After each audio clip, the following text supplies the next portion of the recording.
नमस्कार. Digital education या YouTube चॅनलमध्ये आपणा सर्वांचं हार्दिक स्वागत आहे. तर या ठिकाणी आजच्या या व्हिडिओमध्ये आपण विविध शासकीय दाखले भाग 3 यामध्ये उत्पन्नाचा दाखला की जो मित्रांनो आपल्याला शिक्षणासाठी त्याचप्रमाणे अन्य काही कामासाठी आपल्याला उत्पन्नाचा दाखला हा अत्यावश्यक असतो आणि हा आपल्याला कशा पद्धतीनं मिळवायचा आहे त्याकरता आजच्या या व्हिडिओमध्ये आपण स्टेप बाय स्टेप म्हणजे त्याला लागणारी कागदपत्रं आहेत, विविध जोडपत्र आहेत, त्याचप्रमाणे अर्ज कुठे व कसा करायचा याची सविस्तर माहिती आजच्या या व्हिडिओच्या तिसऱ्या भागामध्ये आपण पाहत आहोत. तर चला मग या दाखल्यासाठी आपल्याकडे ज्या व्यक्तीच्या नावाने दाखला हवा आहे तर त्या व्यक्तीकडे कोणकोणती कागदपत्र अथवा जोडपत्र आपल्याला असायला हवीत याची आपण आता आधी सुरुवातीला कागदपत्रांची माहिती पाहूया आणि नंतर प्रत्यक्ष अर्ज हा भरलेला अर्ज कशा पद्धतीने आहे ते पाहायचं आहे. ठीक आहे. तर मित्रांनो, विहित नमुन्यात अर्ज की जो आपल्याला आपल्या तालुक्याच्या ठिकाणी असणाऱ्या सेतू कार्यालयामध्ये हा प्राप्त होतो. तर तो अर्ज आपण घ्यायचा आहे. नंतर या अर्जात आपल्याला आपलं जे गाव आहे ते गाव ज्या तलाठी सजेमध्ये मोडतं तर त्या तलाठी, आता त्यांना ग्राम महसूल अधिकारी असं संबोधलं जातं, तर यांचा आपल्याला अहवाल त्या अर्जामध्येच ते एक जोडपत्र असतं. तर त्याच्यामध्ये ते आपल्याला आपण जी माहिती आपण त्यांना पुरवू त्यानुसार ते आपल्याला तो अहवाल तयार करून देतात. त्यानंतर पुढचं आहे ते पंचयादी, तेही जोडपत्र आपल्याला त्या विहित नमुन्यात आपण जो अर्ज घेणार आहोत याच्यामध्ये असणार आहे. त्याचप्रमाणे पुढे आहे स्वयंघोषणापत्र, हेही जोडपत्र आपल्याला त्या अर्जामध्ये मिळणार आहे. यानंतर पाचवं जे कागदपत्र आहे ते आहे रेशन कार्ड सत्यप्रत, म्हणजे आपल्या कुटुंबाच्या नावे असणारी जी शिधापत्रिका आहे त्या शिधापत्रिकेचं पहिलं आणि शेवटचं पान आणि ते सत्यप्रत त्याची आवश्यक आहे. त्याच्यानंतर 6वं कागद आहे ते म्हणजे ज्या व्यक्तीच्या नावे आपल्याला उत्पन्नाचा दाखला काढायचा आहे त्याच्या आधार कार्डची सत्यप्रत. पुढे जर एखादी व्यक्ती शासकीय नोकरी करीत असेल किंवा ती जर आयकर म्हणजे इन्कम टॅक्स भरत असेल तर त्या व्यक्तीने मागे 3 वर्षाची आपल्याला फॉर्म नंबर 16 हा आपल्याला CA कडून प्राप्त होतो. तर त्या 16 नंबर फॉर्मची देखील प्रत जी सत्यप्रत ही आपल्याला मागच्या 3 वर्षाच्या आपल्याला जोडायच्या आहेत.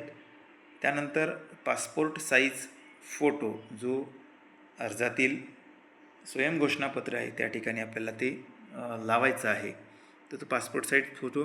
त्यानंतर पुढे आपल्याला 5 रुपयाचं कोर्ट फी स्टॅम्प जे अर्जावरती आपल्याला जोडायचे असतात, लावायचे चिटकवायचे असतात, तर ते आपल्याला अत्यंत अत्यावश्यक आहे. तर आपल्याला लक्षात आलं असतील की काय काय या ठिकाणी आपल्याला कागदपत्र, पुन्हा एकदा मी रिपीट करतो की अर्जासोबत असणारी 1 ते 4 ही कागद आहेत आणि रेशन कार्ड सत्यप्रत, आधार कार्ड सत्यप्रत हे पाहिजेच.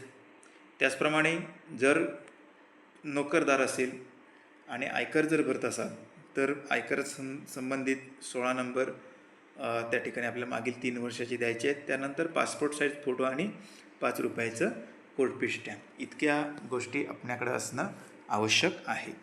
आता मित्रांनो, आपण यानंतर प्रत्यक्षात फॉर्म कशा पद्धतीने भरायचा आणि तो सबमिट कुठे करायचा त्याच्या संदर्भात माहिती पाहूया. फॉर्म परिशिष्ट ब फॉर्म क विनंती अर्ज अशा पद्धतीने आहे.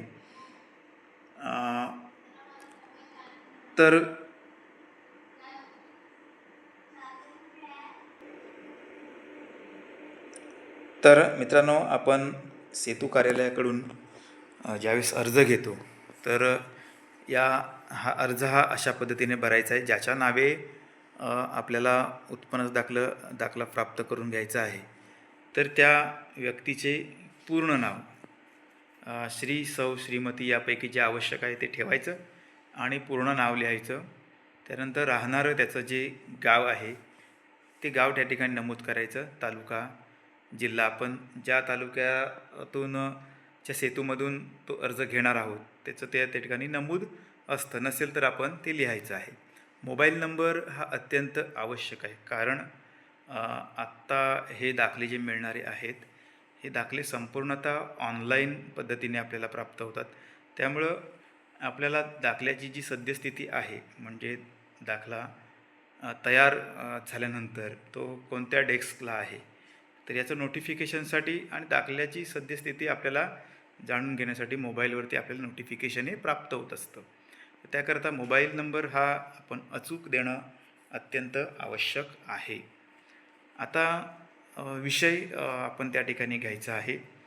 तर विषय शक्यतो आपल्याला ज्या कारणासाठी दाखला आपल्याला आवश्यक आहे तर ते कारण त्या ठिकाणी नमूद करायचं आहे. आता या ठिकाणी आपण मुलांच्या शिक्षणासाठी विशेषतः आपल्याला ज्या शासकीय शिष्यवृत्त्या मिळाल्या जातात मुलांना, तर त्याकरिता आपण मुलांचे शिक्षण कामी याकरिता तिथे नमूद करायचं आहे. आणि 1 किंवा 3 वर्षाचं आपण मागील 3 वर्षाचं जर त्या ठिकाणी नमूद केलं तर 3 वर्षाचं उत्पन्नाचं प्रमाणपत्र आपल्याला त्या ठिकाणी मिळून जातं. तर ते त्या ठिकाणी लिहायचं आहे.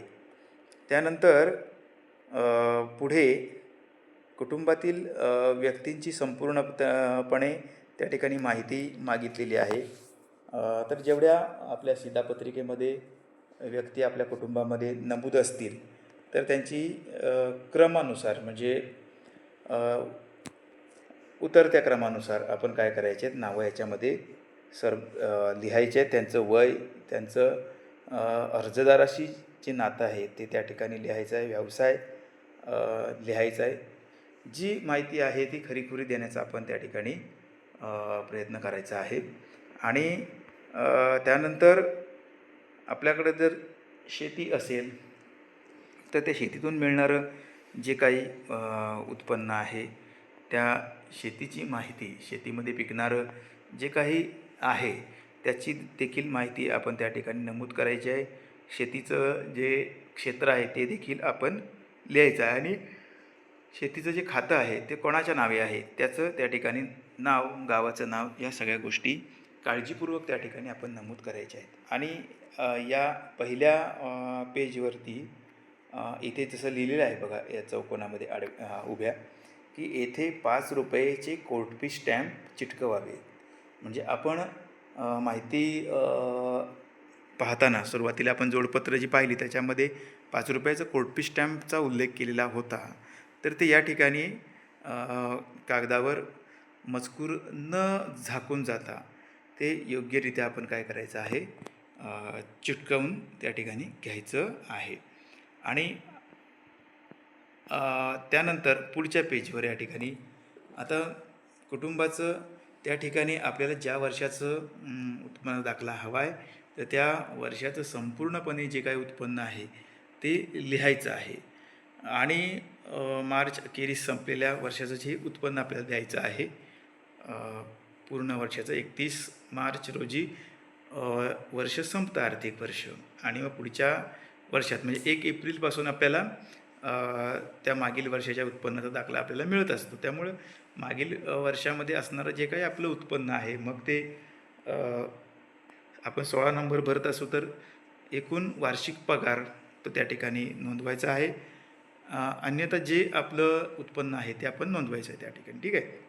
आता या ठिकाणी आपण शेती आणि शेतीला पूरक असणारे काही व्यवसाय आहेत त्यामधून मिळणारं जे काही उत्पन्न आहे ते आपण इथं पाहतोय. अशा पद्धतीने नमूद केलेलं आहे. शेती त्या ठिकाणी 55,000 मग शेतीमध्ये काय आहे उत्पन्न साधन, तर काजू, आंबा, भात, नाचणी, आपण जे काही असेल ते त्या ठिकाणी नमूद करायचं आहे. शेतीपूरक व्यवसाय, मग समजा कुक्कुटपालन आपण करत असू, कुक्कुटपालनापासून आपल्या वर्षभरात किती, तर 25,000 त्या ठिकाणी नमूद केलं आहे. दुग्ध व्यवसाय, जर गाय म्हशी वगैरे असतील किंवा आपलं दूध जर डेअरीमध्ये किंवा किरकोळ विक्री होत असेल तर त्याचं देखील आपण त्या ठिकाणी लिहायचं आहे. इतर मजुरी आहे, मजूर काम जर करत असू घरातील एखादे सदस्य, तर त्याची मजुरी ती त्या ठिकाणी लिहायची आहे. वार्षिक साधारणतः मजुरी ही द्यायची आहे.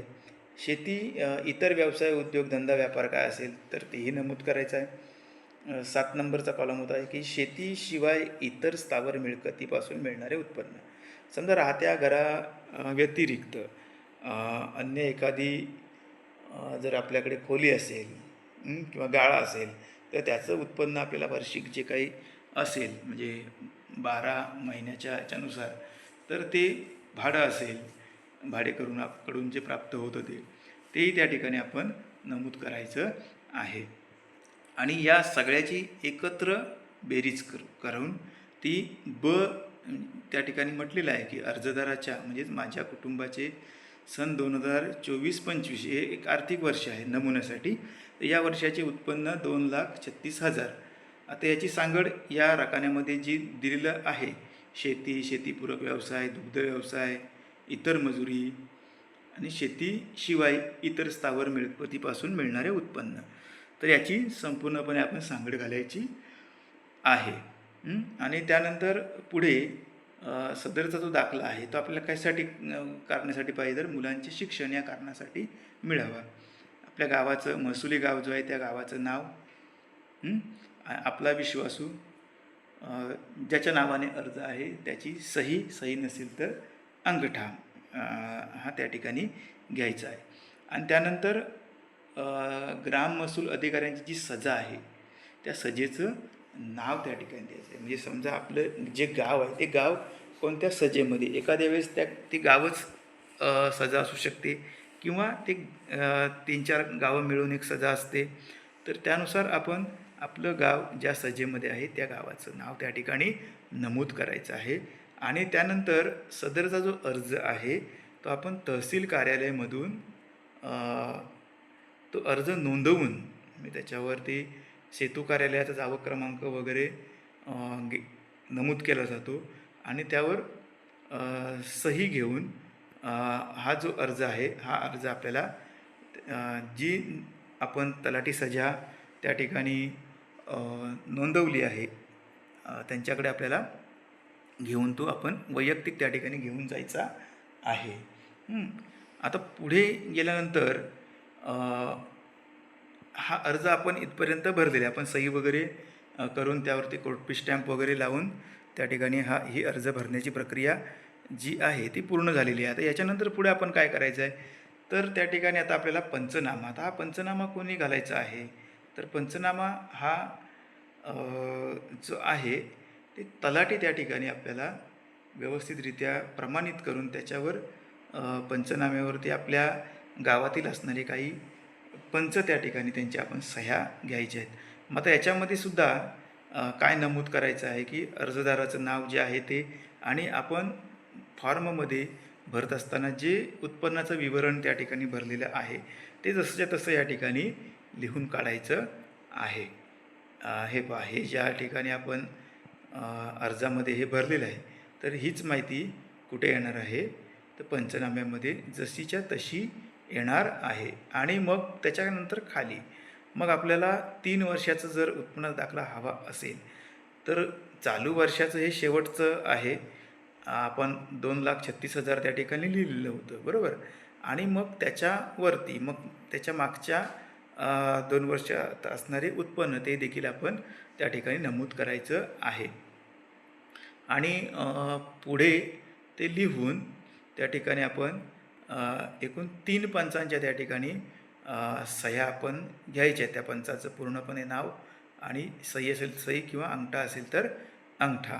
आणि त्याच्या बाजूला ग्राम महसूल अधिकारी म्हणजेच तलाठी जे आहेत तर ते तलाठी त्यांचा शिक्का त्या ठिकाणी मारून ते पंचनामा जो आहे तो आपल्याला प्रमाणित करून त्या ठिकाणी देतील.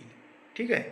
त्यानंतर आता पुढचं जे आहे जोडपत्र, हे जोडपत्र ते तलाठी सजा आहेत ते भरतील. तर त्यांच्या कार्यालयाचा जावक क्रमांक ते लिहितील. त्याच्यानंतर कार्यालयाच्या म्हणजे त्याचं सजेचं नाव, दिनांक टाकून आणि मग ते रिपोर्ट त्या ठिकाणी माननीय तहसीलदार जे कोणी त्यात संबंधित तहसील जे असतील त्यांच्या नावे हा रिपोर्ट जो आहे त्या सजेचं नाव लिहून त्याच्यामध्ये काही संदर्भ आहे, शासनाचे जे निर्णय आहेत त्या निर्णयानुसारच आपल्याला हा दाखला घेण्यास आपण ते पात्र असणार आहोत. ठीक आहे. त्याच्यानंतर तहसीलदारांकडांचा जो जावक क्रमांक आहे तो देखील त्यात नमूद करून ते संपूर्ण याच्यामध्ये जी असणारी माहिती आहे ती माहिती त्या ठिकाणी भरतील. सजेचं नाव लिहितील. त्याच्यानंतर ज्याला दाखला अर्जदार आहे त्याचं नाव, त्याच्या गावाचं नाव आणि 3 वर्षाचं जे उत्पन्न आहे ते त्या ठिकाणी उत्पन्न जे पंचयादीमध्ये लिहिलेलं आहे ते जसंच्या तसं याच्यामध्ये लिहितील आणि दाखला कशासाठी हवा आहे अर्जदारास त्याचंही त्या ठिकाणी नमूद करून जो चौकशी अहवाल म्हणजे रिपोर्ट म्हटलेला आहे तो त्या ठिकाणी आपल्याला करून त्या ठिकाणी खाली त्यांचा सही शिक्का करून ते आपल्याला देतील. यानंतर पुढचा भाग राहिला तो म्हणजे स्वयं घोषणापत्राचा. ठीक आहे. आता हे स्वयं घोषणापत्र हे कोणी लिहायचं आहे तर हे आपण स्वतः त्या ठिकाणी लिहायचं आहे.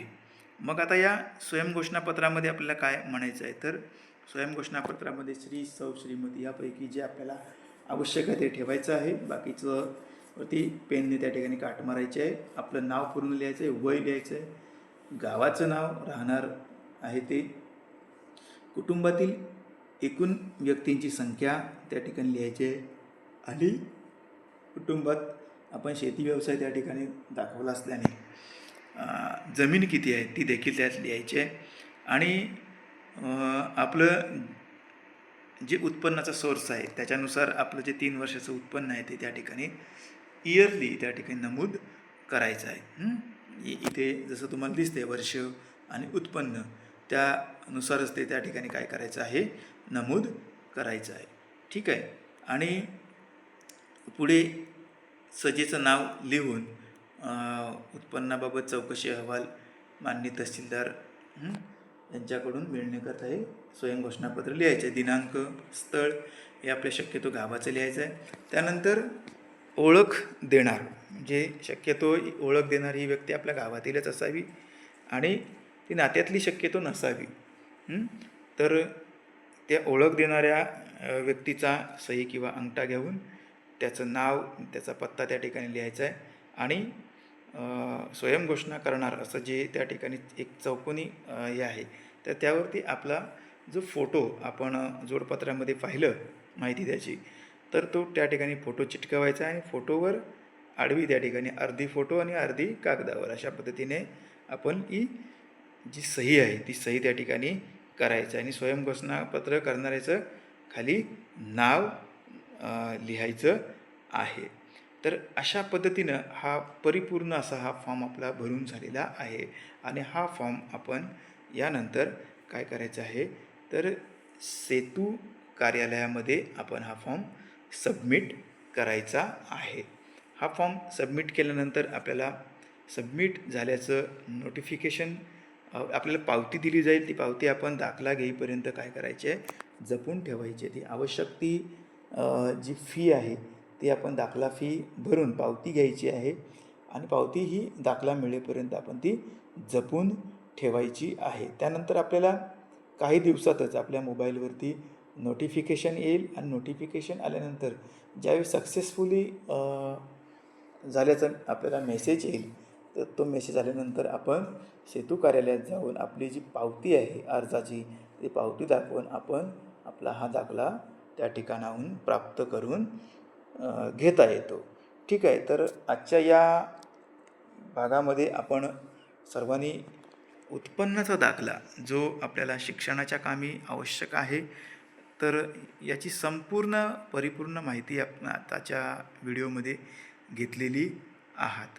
नक्कीच या व्हिडिओची जी लिंक आहे ती आपण आपल्या इतरही बांधवांपर्यंत पोचवण्याचा प्रयत्न करा, की जेणेकरून कोणाच्याही मदतीशिवाय आपण हा दाखलासाठी अर्ज प्रक्रिया, त्याचप्रमाणे त्याच्यासाठी आवश्यक असणारी जोडपत्र जोडून अ, हा अर्ज आपण सेतू कार्यालयामध्ये सबमिट करून आपल्याला आवश्यक असणारा हा उत्पन्नाचा दाखला आपण प्राप्त करू शकतो. धन्यवाद.